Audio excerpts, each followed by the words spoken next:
We had 38 health seminars so far, and it's over 3 years.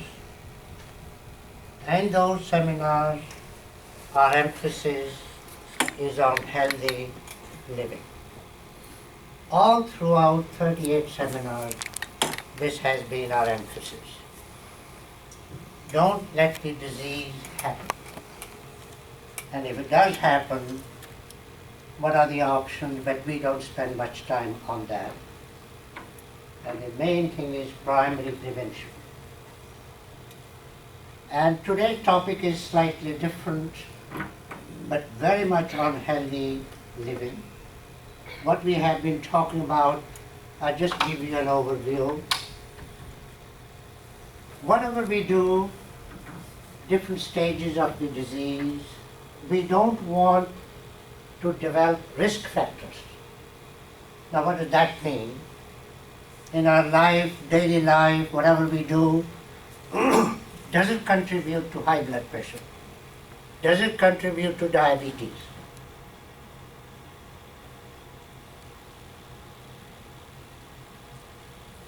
When I say others, there are another 30 other things happen.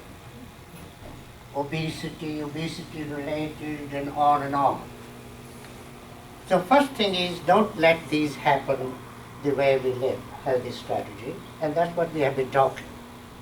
If it does happen, somebody has high blood pressure, diabetes, and on, then what's the next chance, risk that they can have? Damage to the blood vessel. That's the first thing happens in these conditions. And you don't know what's happening, you don't feel it, it's inside. Then the blood vessel at the later stages, you still don't feel it. But next stage is the worst one, when you feel it. For example, somebody got a heart attack.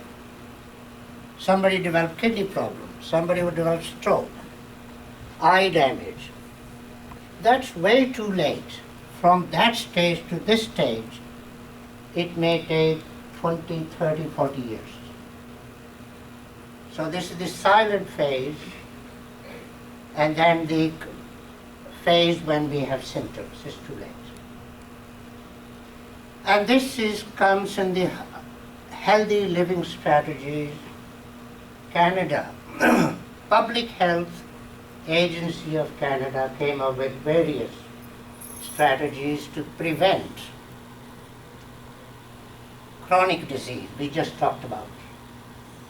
And today we hear infections, vaccination, immunization, travel safety, because it's directly related to your well-being. We talked about food safety last year, pesticides and on, and we had a very good speaker on that. And there are prevention of injuries, wearing seat belts and on.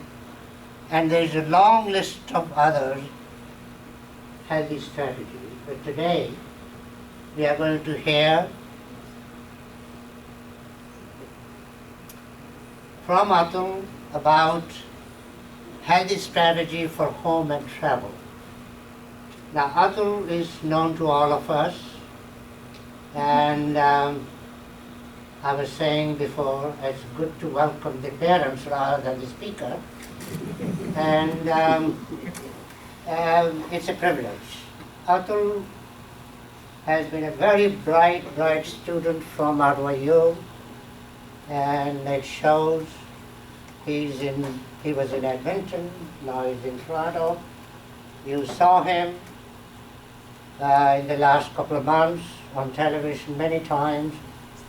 Senator's owner got a liver transplant, and Atul was involved in that. So without further ado, I welcome Atul. Please. Thank you.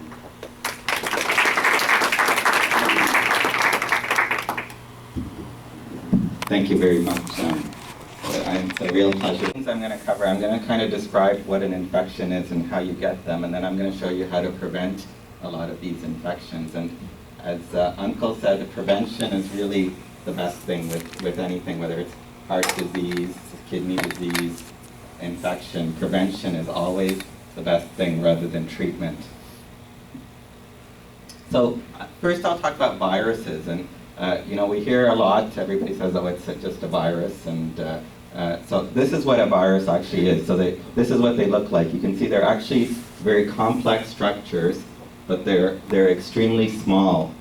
So this is a scale of things. So you can see the smallest thing is atoms. There is a little pointer on the top. Yeah, so the smallest thing is atoms, then small molecules, and then those make the proteins in our cells. And viruses are just one step above that. They're just slightly larger than proteins. And in fact, usually they're just a handful of proteins that are packaged together. So you can see they're very small, but they can do a lot of damage. And the way they do damage is because they hijack the cell's machinery. So our own cells, they use our own cells' proteins to do their work, and that's why they cause so much damage. So one of the most common viruses is what we call the flu. Every time we get the flu, there are actually lots of different viruses that can cause it. There are actually several hundred viruses that can cause the flu. The main one we talk about, though, is influenza. But there are other viruses, and the names aren't important, but they can cause symptoms exactly like influenza. So those are all the flu viruses. And then there's a bunch of viruses called cold viruses, and they cause colds rather than flus. And I'll show you in a later slide what the difference is between colds and flus. Now, flu can be very mild. Some people don't even have any symptoms. They don't know they have the flu, and they just shed it for a few days and then they recover from it. But sometimes it can be very severe. And sometimes people end up in the intensive care unit with flu and hooked up to all these machinery that has to breathe for them, artificial lungs and things like that. And actually that's surprisingly more common than people think. And a lot of people actually die every year from flu, usually from influenza, but from other flu viruses as well. So how do you get a virus? So whether you're here or in India, this is the ways you get a virus. So you can get a virus from another sick person, which is why you should always be careful when you're close to another sick person, someone especially with a cold or a flu. You can get viruses from contaminated water and food. You can get viruses from mosquitoes, or you can get viruses from doing things that are not so smart, like petting stray animals, getting tattoos. You can get things like HIV and hepatitis from tattoos, and then all the other things that good Indian people don't do. So. Now, as I said, some viruses are contagious, and the ones that are contagious are generally are the cold and flu viruses. So things like things that are passed from mosquitoes, for example, West Nile virus or dengue virus or things like that, those are not contagious at all. But certainly influenza is contagious, the flu is contagious. And actually when you're in the hospital, this is what we do when patients are in isolation. So if they come in with the flu, then every time somebody goes and sees one of those patients, we have to do all of this. We put on masks and gloves and gown and visor, and then every time we come out, we take all of this off and then put it all on again when we come and see the patient again. Now these are the most common mosquito-type viruses, and you can see a lot of them are viruses that you've heard about that don't necessarily occur in Canada. A lot of these occur in India. So for example, dengue fever and chikungunya fever you may have heard about commonly occurring in India. And these are viruses that cause these very severe diseases. Often it's called break bone fever, so very high fever, really bad muscle pains, joint pains, and you can be sick for a long, long time. And these viruses are very, very common in India, and they're transmitted by mosquitoes. Other viruses are actually more common here than in India. So for example, West Nile virus is actually originated in Africa, but now it's fairly common in North America. It varies a bit from season to season, but more common here than in India. And then mosquitoes can also spread other things. So malaria is not a virus, it's a parasite, and I'll talk a little bit more about that later. So what kind of viruses can you get in India? Well, these are the main ones. As I said, you can get dengue virus, chikungunya virus. Both of these cause fevers and aches. You can get jaundice in India, and these are due to what we call hepatitis virus. So hepatitis means inflammation in the liver, and that's why it causes jaundice. So the common ones you get in India are hepatitis A and hepatitis E virus, and both cause exactly the same symptoms. Both cause this acute jaundice. And then you can get what are called the stomach flu viruses, and this is a whole bunch, hundreds of viruses that can cause the stomach flu, and they typically give you vomiting and diarrhea, and usually you get better after a few days. In medical terms, we call these patients, and this is a medical term, VFRs. Does anybody know what that stands for? Visiting friends and Yeah, relatives. visiting friends and relatives. So. Good for you, Papa. I was in tourism, so that's what we use the terminology. So the other big class of things that we have to watch out for are bacteria, and bacteria are much, much larger than viruses. They're much more complex, and you can see they're actually like full cells. They have all the machinery of a full cell, and that's why they're able to multiply on their own, and they can of course cause very, very severe diseases. Now the main thing that you hear about in the news about bacteria is what we call the superbugs, and these are basically bacteria that have become resistant to antibiotics.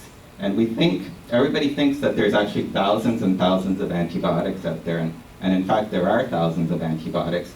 But all antibiotics are categorized in what we call classes.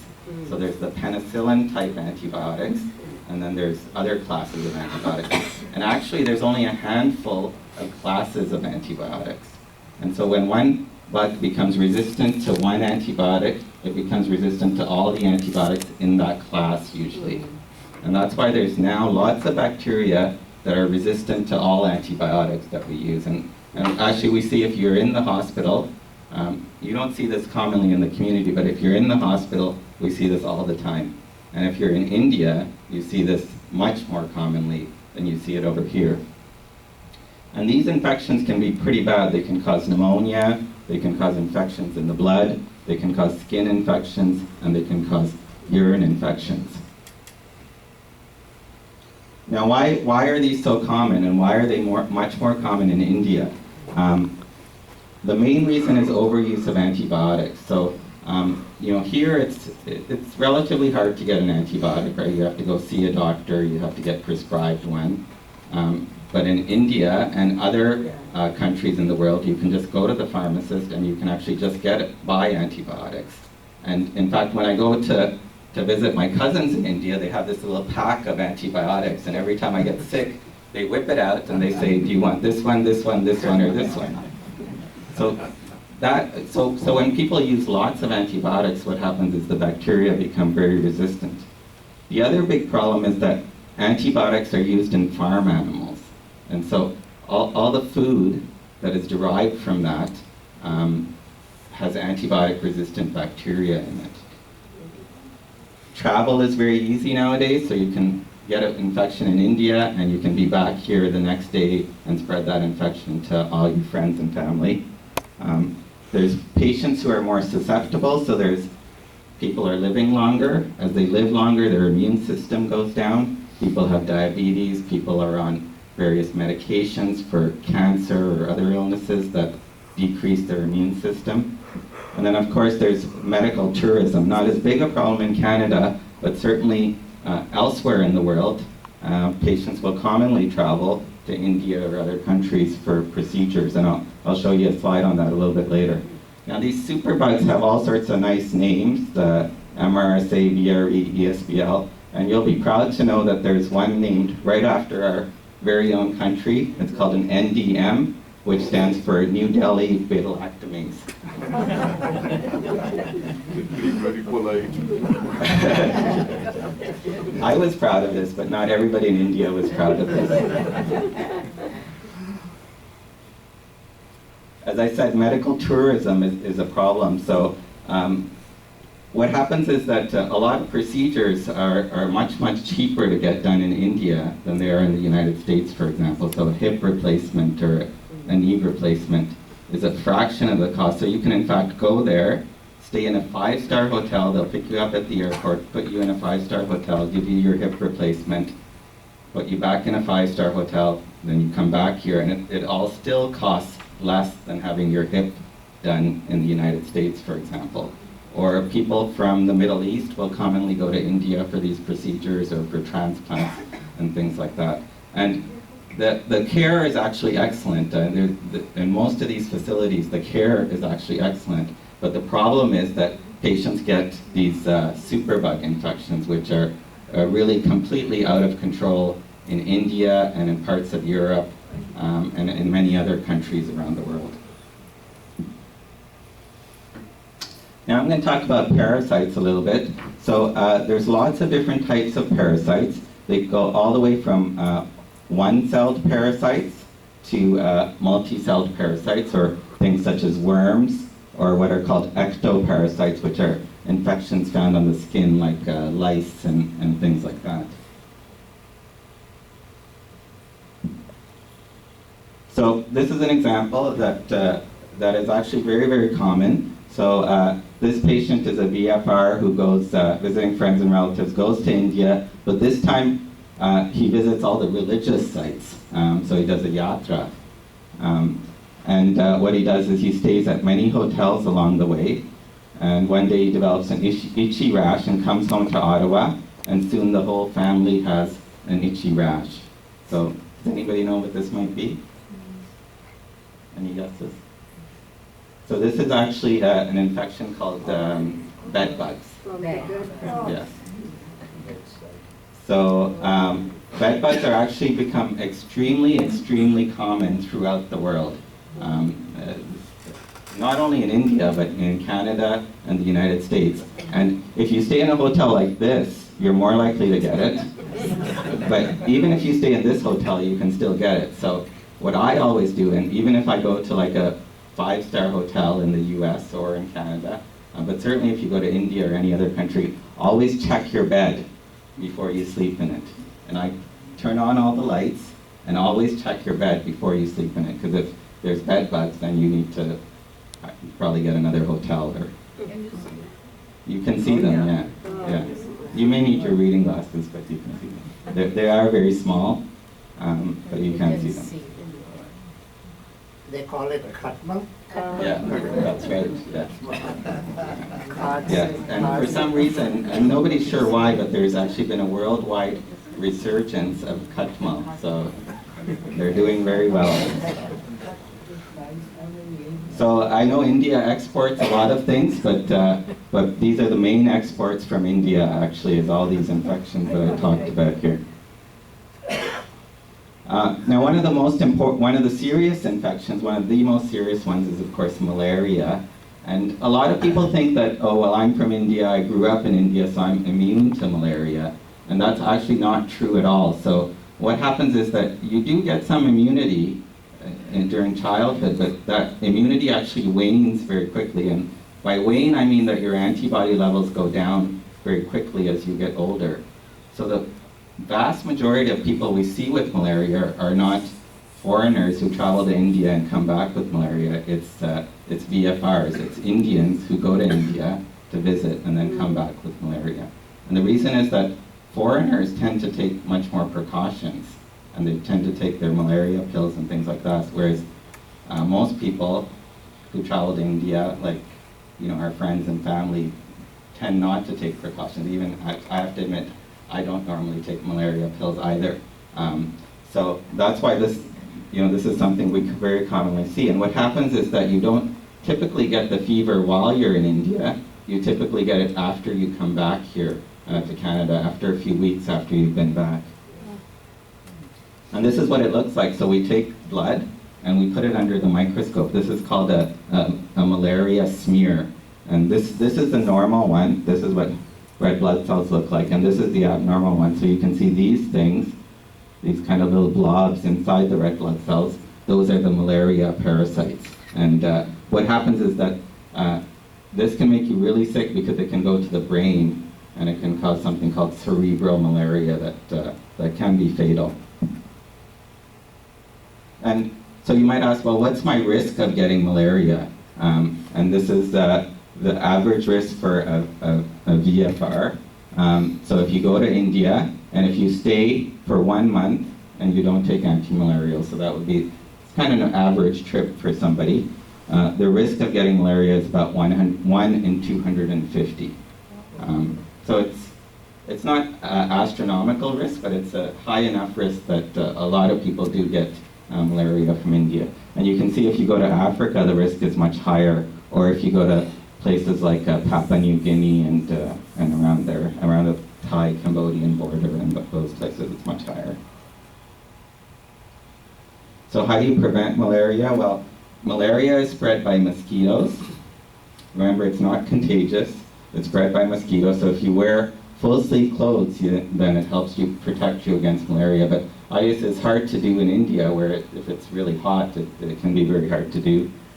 You can use mosquito nets at night, help prevent malaria. You can use insect repellent, like something which has DEET in it.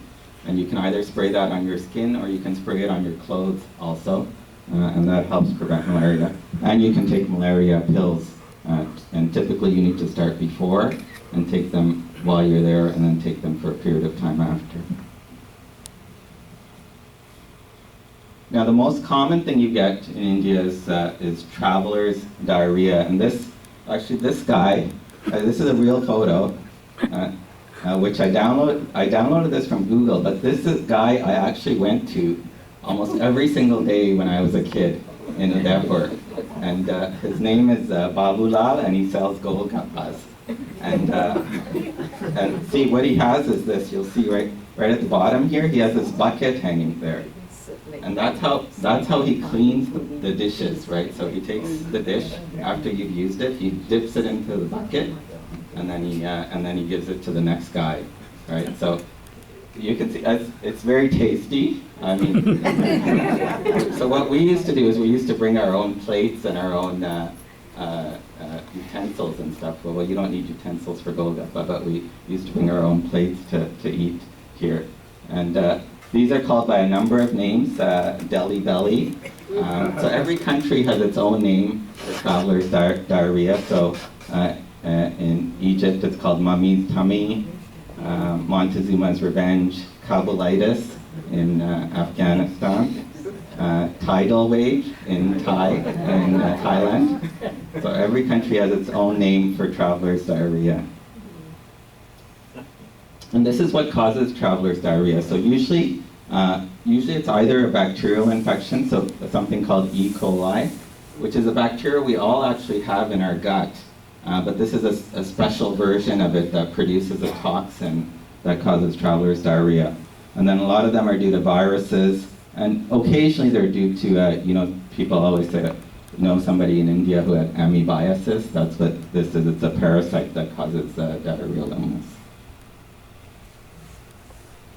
So here's a quiz. So how can you get traveler's diarrhea? Can you get it from drinking hot chai, eating partly cooked paneer, drinking Coke with ice cubes, or eating well-cooked food? So or B and D, what's the answer? D. Yeah, so the right answer is F. So you can get it either with drinking Coke with ice cubes, because the water in the ice cubes is infected, or you can get it by eating partly cooked food. So you should always cook your food and be careful about the water that you drink. So how to prevent boiled water, hot cooked food. Actually, Pepto-Bismol actually seems to prevent traveler's diarrhea, and of course has a whole bunch of other advantages too as you grow older and experience heartburn. Certainly antibiotics can be used to prevent diarrhea, but they're not commonly used to prevent it because of the problems with taking antibiotics. Probiotics, so things like, you can get them either in pill form or things like dye, will have probiotics in it and will help prevent this. And there is a vaccine called Dukoral, which is a vaccine that you drink right before you go to India, and it prevents travelers' diarrhea and it prevents cholera as well. So that brings me to vaccines. And so why are vaccines important? Well, they're very good at preventing disease. They boost the immune system against bacteria and viruses. And most vaccines are given to babies and older children. But what happens is as we grow older, the immunity from vaccines fades, and we need to boost the immune system when we get older. And this is typically what happens to the immune system as you get older. So your immunity to various viruses and bacteria increases in early childhood, and then it plateaus for a long period of time. And then when you hit a certain age, and this is a little variable from person to person, but certainly after 60 or so, your immunity gradually starts to wane. And if you have diseases such as diabetes, or if you have diseases where you're on prednisone, or you've had cancer, or things like that, those will all make this go down earlier or faster.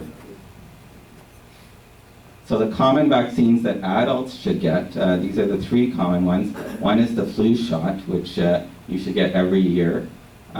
Second is the pneumonia shot, and that's for, I'll talk a little bit about that. And the third is the shingles vaccine. So the flu shot is important to prevent the flu, as I said. Here's a comparison of what the difference is between colds and flus. So a flu, you typically get a high fever, a bad cough, and you can't get out of bed, you're quite sick. Whereas with a cold, it's either no fever or lower grade fever, and you have a runny and stuffy nose.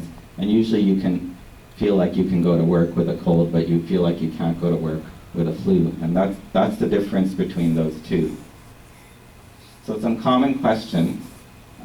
If there are hundreds of different flu viruses, does the flu shot protect against all of them? And it obviously doesn't.